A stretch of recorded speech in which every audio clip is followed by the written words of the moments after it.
Pinakita ko lang kung anong gamit nitong, paano gamitin tong test pin. So ganito lang yan. Halimbawa, may outlet, no? Outlet sa bahay nyo.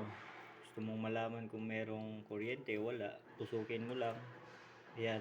Pag nailaw, ibig sabihin, meron siya linya, line.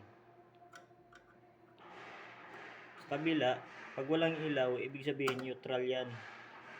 Ibig sabihin yung supply, line to neutral. Pag kung ilaw naman yung kabilaan, ang supply niyan, line to line.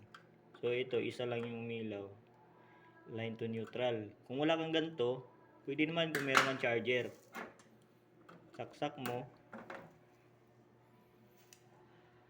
Tapos, ayun. May supply. Ibig sabihin, may supply. So, ganun lang kadali.